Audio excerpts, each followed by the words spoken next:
Hello again, this is the final video, and this is mount fabrication. So now that you have the lens off and the shutter disabled, it's time to fabricate a mount to your specific camera. As you can see, the helicoid will come right off, so you have to actually fix it in place by using some means, and for that I'm going to use the original mechanism, the mounting plate with the guides to do that, but I will have to cut it and shape it into a ring so you don't have that ugly plate sitting in front of your camera. So, along with a EOS to M C mount adapter, then that'll just be glued with epoxy, and it should be good to go after that. We'll only use one guide. If one guide is enough, because you'll have to notch the adapter to get it to sit flush. So, to do that, use a cutting wheel and a Dremel tool to shape. And again, safety glasses are must, goggles if you have them, and then a Dremel tool for fine shaping. So that's how that's done. And here's the final product. Pretty, pretty good. I actually threw some black paint. Well, it was still kind of hot, so it sort of bubbled up. So it looks ugly, but you're not gonna see it. You're just gonna see the edge. So that's that. Um, Again, put the helicoid back in place after you've attached the ring with the screws that came with it, and then screw the little guide into place on one side and glue it, and it should be a good mount. But again, you'll have to notch the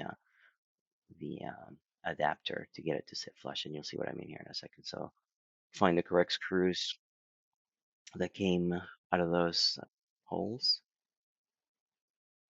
spray it back into place, and also try to position the lens in a way that the all the control numbers and etchings are pointing upward. So keep that in mind. So that's glued or attached. Get it back in there, and um, here is the final ring attached to that helicoid with one guide. You can see that it actually moves up and down, and you can add a little bit of grease to actually make it a little bit smoother. I actually tried to use this M42 adapter, but it was not quite enough, so I went back to the C mount here. But like I said, you'll have to notch at that position to get it to sit properly flushed, and then use epoxy to glue it. So using the other guide, you can notch or actually mark where you need to cut with the Dremel tool. And yeah, it's right there.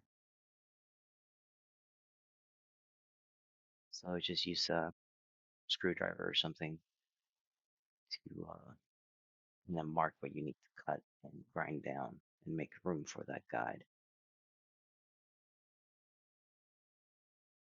Again, trying to position it to where everything is pointing upwards once it's mounted on the camera.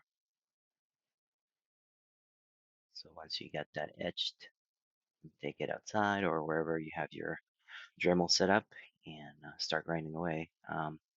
This was a bit difficult to do with the small cutting wheel because the angle will actually cut inside the mount.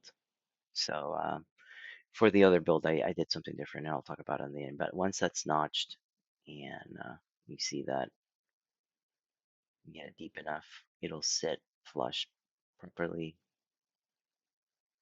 Then take your epoxy, mix it up, and glue it in place, and it's good to go after that.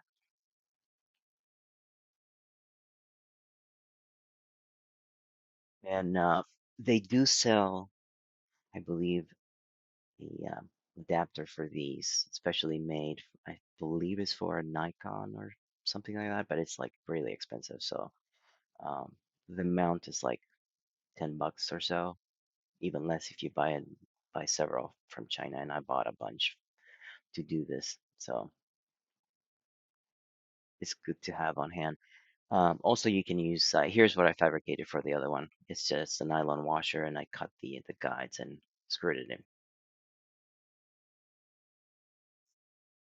You can use a reverse ring adapter as well.